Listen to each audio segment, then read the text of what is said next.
Lisa Nakazawa, your host for Transmission Live, and we're back with our second guest, Ramon Abad. Ramon, thank you so much for being here with us. It's great to be here. Thanks. Can you, I will give a little intro, but then I'd love for you to fill it out, give us your own introduction in your own words. But Ramon is a Filipino American San Francisco-based puppeteer with a long, rich history of work in San Francisco, from Bindlestiff Studios to MoMA. We'll talk about all that, Yerba Buena. But Ramon, tell us a little bit about yourself, your art form. And we just spoke with Nicole, so everyone watching and listening knows about Balay Kreative. Yeah, well, I consider myself a fierce San Francisco artist. I want to make work here. I want to stay here and live here still and thrive in San Francisco. And I've been lucky enough to be doing puppetry for over 20 years or so. I started as a student at San Francisco State. I was studying film. Then I bumped into a performance that was in the student union at State. It was a Balinese shadow puppet show that transformed my life. It answered everything I wanted to do about storytelling, live performance, and also mixed media. And fast forward, I ended up being an intern for the American Conservatory Theater and actually worked for the puppeteer of that show. And his name is Larry Reed, and Shadowlight Productions is the name of the theater company that's still based in San Francisco. So that was the beginning of my journey in puppetry, and lucky to be still here and currently thriving in South of Market. Amazing. Thank you for that. I love hearing people's context. Oh, yeah. Nicole and I were laughing because sometimes when you're getting interviewed, you have to condense your entire career into a sentence. So I appreciate the short version of it. And can you tell us a little bit we just heard a lot about Balay Kreative, and it sounds amazing, but I really wanted to hear from an artist perspective, what is the programming like? How did you hear about it? What does it entail? Yeah. Well, Balay Kreative is such a unique space and unique opportunity. I mean, I've never really seen anything like this in all my years at South of Market. I mean, there's Bindlestiff for sure that's been holding it down for Filipino American creatives since the mid-90s, for sure.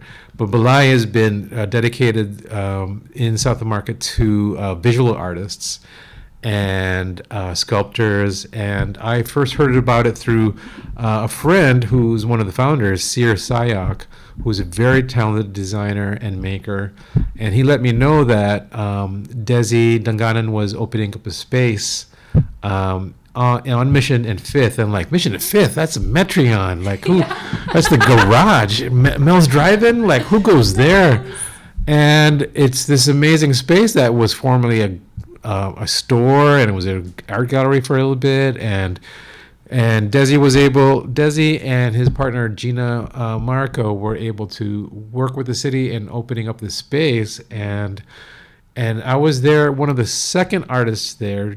Sear was the first, and there was hardly anything there, and over the past few years, 2 years in fact, it's it's just full right now. A diverse mix of visual artists and sculptors and makers. That's amazing.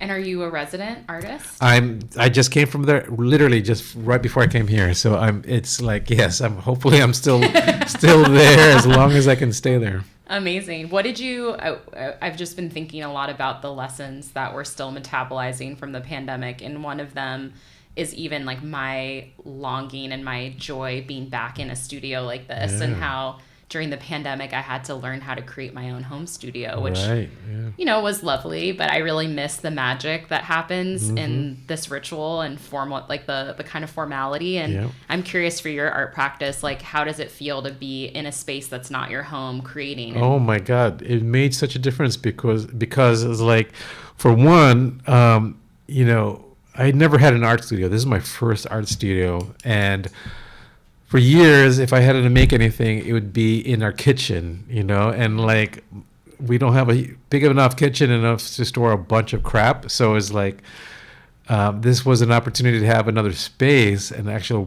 real workshop to have to actually paint and saw and hot glue stuff. And so during the pandemic, also as a theater artist, it's like you miss live theater, and everything was on freaking Zoom, which is like, which is it was great. It got us through the theater, live performance art, music community got through using Zoom and online shows.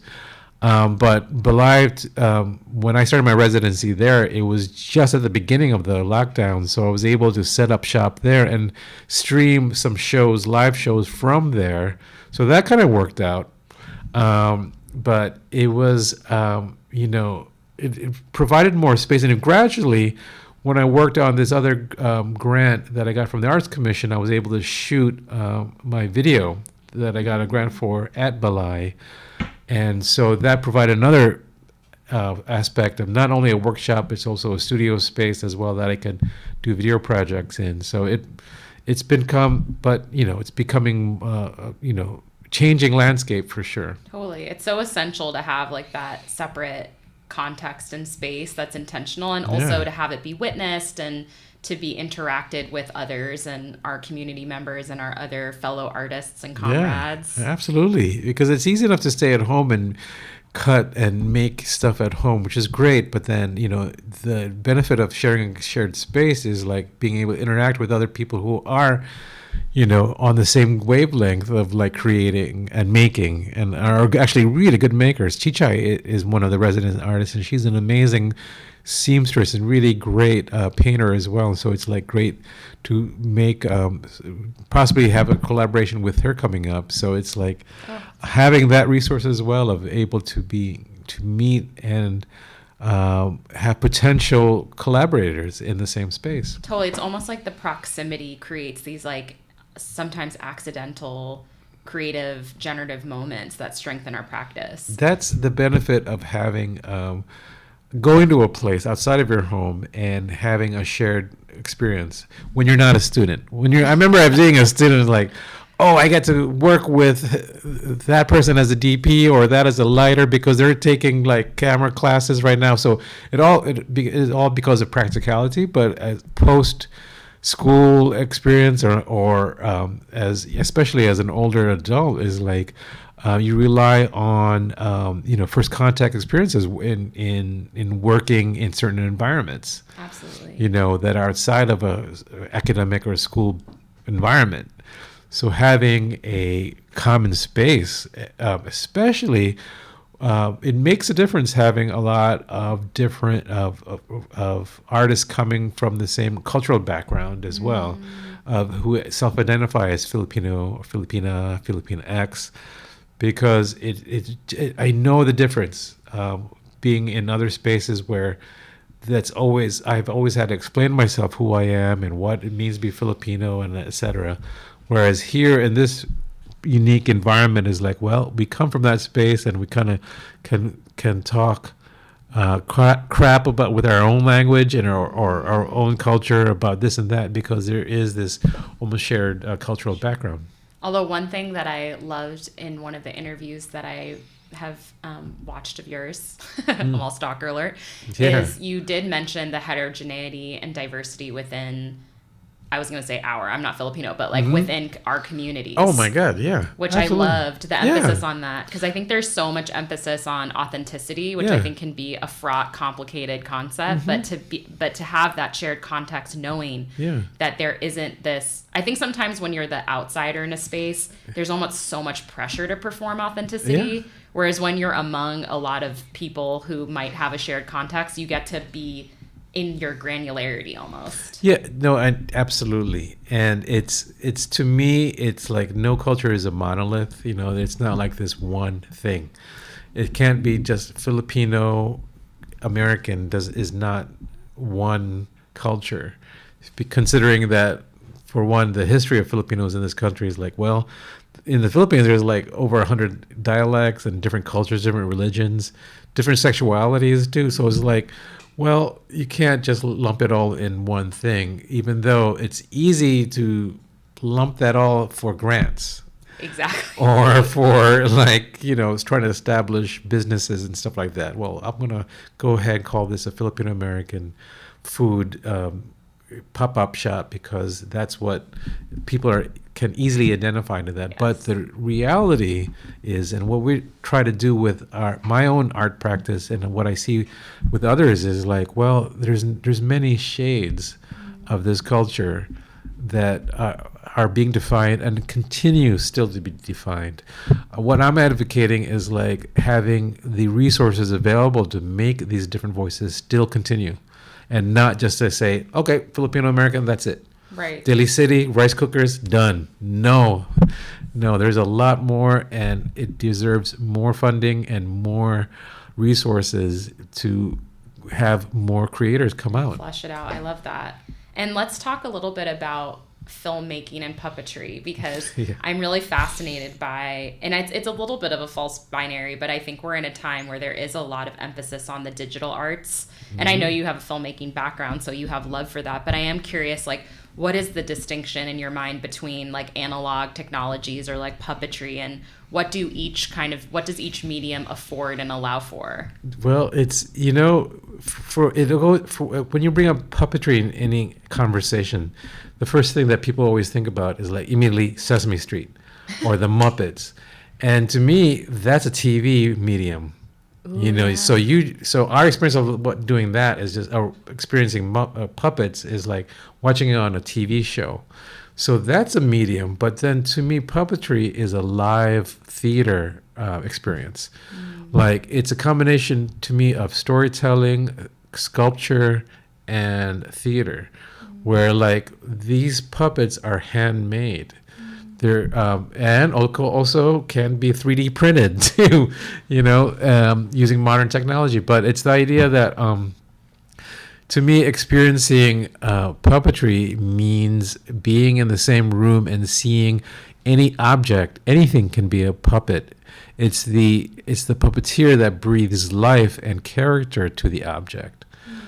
So it's like what I've done in the past is I've done video, but then a lot more of my practice is the live experience. And maybe it's a reaction to also the pandemic, where a lot of, like I was saying earlier, a lot of shows that we saw were Zoom shows. But and then when I think of children's entertainment, when I see how parents are like entertaining their kids, it ends up to be on a screen, right, on a pad, and which is like, I'm not personally a parent, but I know that like, hey, by any means necessary. But my contention is that that's not the only way of entertaining or educating youth, or even adults for that matter. Is like, hey, there is actually a lot more of live experiences that are even more profound. And so I think, analog can be reinforced by having a digital background, but I don't think the whole experience is just on a TV show with puppets. It can lead you to having an experience of seeing a live show that really connects with you even beyond the screen. And that's beautiful. Can you describe in your own words, like, what is that energy in the live experience between the exchange between the audience and puppeteering? Because I think it is unique in that there's this like almost not avatar, but there's this intermediary between you as the performer and the audience, which is different than like even this right now or stand-up comedy or musician. So can you speak a little bit to that dynamic? Oh, absolutely. I feel it every time when I've seen theater for one, but also specifically puppetry is the mere fact that we all are on, when everyone watches a puppet performance, everyone is on the same joke. It's like, okay, we know that's not real. Right. That's just out of fabric, or that could be paper, or that could be, piece of wood. But it's how the puppeteer or the person manipulates or moves the object and gives voice to the object. That's the difference. It's like, wow, that we're in on the whole suspended belief that this thing is real. And to me, the digital format is from my San Francisco State film background is like everything is edited. So the camera points at the puppet character, and that's our point of view. So that's going to be our focus. And it's going to be edited if there's any type of dialogue, which is great. More power to all the people working in the industry. But when you're watching a live performance, you're looking not only at the puppet, you're looking at the puppeteer. You're looking at the reaction of the people in the audience. Yeah. You're looking at the backgrounds of how the backdrop, how they can relate to the scene. So it's like it's the first immersive experience. I know that's a big trigger word, right? Immersive, right? But to me, it's always been around for a long time. So it's like live puppetry theater has that potential. I love that. I just think it is so moving to think about our ability and capacity to imagine together, and the way that we can all know this isn't real, but yet it so undeniably moves us.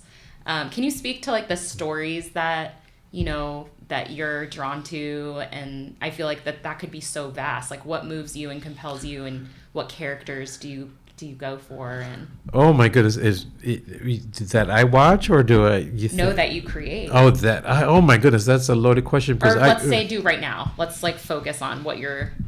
Okay, so right now, funny you should ask, because I'm working on an art installation has a story. Yes, I love that.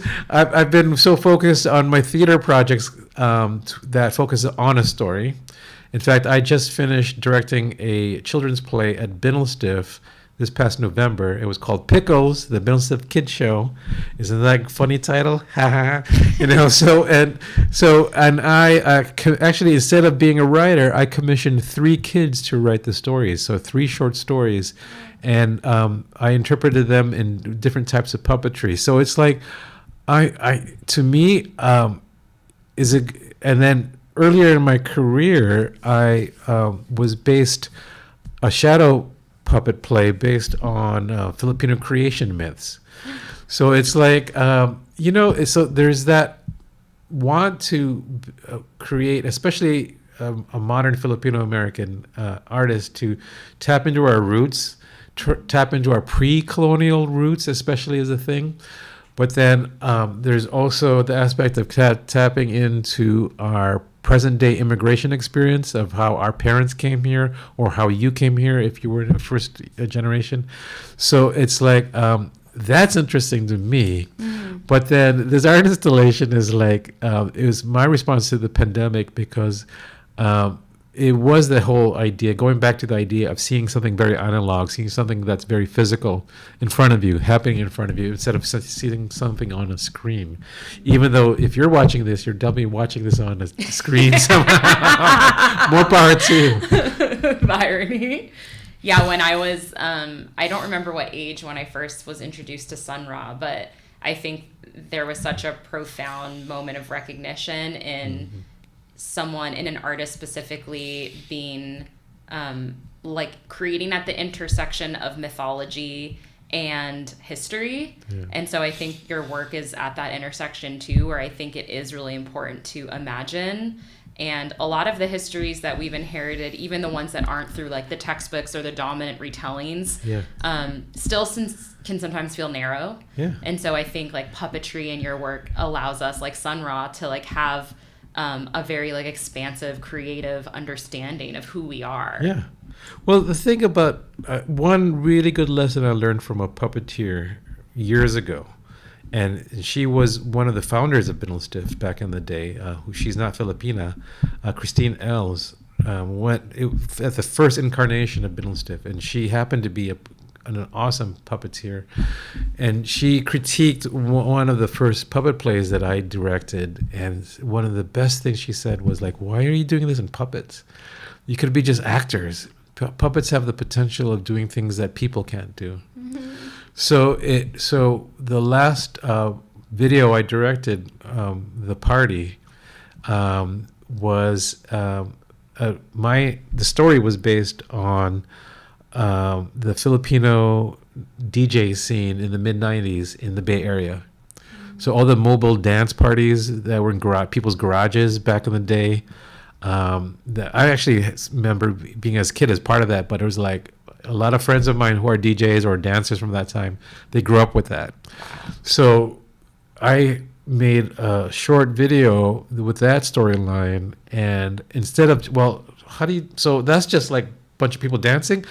The one part of the story, the video, that the house, the garage that they're in, starts to fly up into the sky, and they have the kids who are at the party have the certain power to them that we're able to create. So it's like, yeah, puppets can do that because it's smaller scale. Yeah. Especially when you have a tiny ass budget, when you're not Marvel or DC budget, but that's a neat thing. It could be, and literally I made it, the house out of colored cardboard and stuff like that. So it's like way smaller. So it's like your ideas are, when you're faced with a small budget, puppetry is like such a great way of trying to deal with it. And you don't even have to be a puppeteer. I've seen enough like great films that all of a sudden there's like some weird animation or some weird puppet thing that sequence shows up, because it's the idea of just using something physical. It's definitely a really different feel than doing like a pure digital experience. Small budgets, big ideas. That's what we're about here in the Bay. This is all San Francisco. Our new podcast. You can keep your money, LA. We got it up here. No, but so many true, I don't even necessarily believe in the concept of a master, but like Akira Kurosawa and so many people are like, why even long and yearn for a budget when you don't even know what you have to say? Like, start with a pen and paper, start with understanding what you would even need that money or those big budgets for. Yeah. Because if you don't have clarity over that, then you're just romanticizing the gear or the opportunity without really like connecting with what you want to say. I want us to also dive into your rich history and experience here in the city. One of the motivations behind this show is really contending with this moment we're in San Francisco. And I am curious, like, as someone who's lived here and seen so much change in waves, like, what are you observing, as we're emerging, not necessarily post-pandemic, but in this specific kind of transitional era of San Francisco? Yeah. And then if you could even share, like, your personal vision for SOMA in, let's say, 2 to 5 years, like, what do you see? Wow. Yeah. Well, I know that talking about the state of San Francisco is definitely the national conversation. It's just crazy to think that CNN just did this whole, dedicated a whole show about how San Francisco was dying. And, like, it's on everybody's lips, from Dave Chappelle to, even Trump and all that kind of BS. And it's become, like, the poor excuse of, like, how a system is broken. And any critique, and I read a really good critique about that CNN piece, and that they provided a lot of people always provide a lot of critique of the situation, but what are the solutions? Yeah. And also, I was in the Sunset District a couple of days ago, and I'm like, there's like some really bomb ass restaurants here, and some friends were recommending some bars, and you're like, I've never heard of, like, okay, so this is not all a dire situation completely. Right. But of course, it always depends on your situation. On the way over here from Balay, I was walking down Mission between 5th and 9th, and it is scary, Yeah. And I used to work I was a shuttle bus driver in the 90s on those hotels on 7th and Mission, just right here. And I remember it was completely different back then. So what I've seen is definitely a lot of changes. And I'm here for the long haul, because I instead of like doom and gloom, I have a hope that there is enough resources available to keep a lot of the arts community, the alternative music, theater, dance, all of that still vibrant here in the city of San Francisco specifically. Counterpoint, or one side note, like, I have friends in Oakland, and every time I go to Oakland, it's like, oh my God, there's like a whole new scene. There's a whole scene over there. It's like incredible. It's like it felt like being in San Francisco back in the 90s and going to some restaurants and bars there. Is like, what? This is where everyone's at. This is where all the young kids are at. Anyway, Yeah. but then I've been to some events here, and I still see families. I see young people. I see old people. So it's the awareness of like how things need to change, and it's like finding the right solutions and having the right funding to see those solutions through is like, I think, crucial. And I want to see South of Market is definitely going through changes, because it's like from really the sadness I see on the streets to like all this development. I'm like, oh my God. Right. I was protesting this organization years ago. Now they have this big park, and I'm going to be like having my a studio as part of it. There's a lot of conversation about that. I'm here for the long haul. I'm here for the artists, for the alternative points of view, and for our community who still wants to make San Francisco a center or a vibrant place to create, and not being like, oh, that thing, that was so 90s. Yeah, I think that's well said. Like, there's so much complexity, and I think that we're in a moment where there's a lot of emphasis on narrative, and I think we're also seeing the dangers of narrative, where when we narrativize, there's also a simplifying that happens, and I think right now we're in a moment where we need to hold open a lot of complexity and a lot of contradictions, and I think for those of us who are committed to staying, we need to make sure that we're demanding justice and care for those who are most affected, who are definitely on the streets here, and generate solutions together. Which I think is absolutely right. Like, not responding or internalizing the doom and gloom, but really coming together and understanding not any one single person has the magical antidote. Okay, I'm going to vote for you for mayor, you said. 2024, let's do it. I'm not a politics gal, but I am you can have the background right here. Get the right background. Well, Ramon, how can we stay in touch with you? How can we stay connected with your work? Yeah, the easiest thing is my website and my Instagram handle. Spell it out. My website is ramon-puppetry.com. It has all of my work of puppetry from the past and some future stuff coming up. But then my Instagram I use to help promote my puppetry work, and also my whatever. If I see some other people's great work, I post as well. And my Instagram is when do we eat? when.do.we.eat. Nice. Thank you so much. Such a pleasure to speak with you, Ron. I can't wait to work together more. And thank you for everyone at home who's watching and listening. Definitely find ways to support Balay Kreative, to support Nicole and Ramon's work, and we'll make sure to put links in the caption so that you can do just that. Stay tuned for the next transmission live.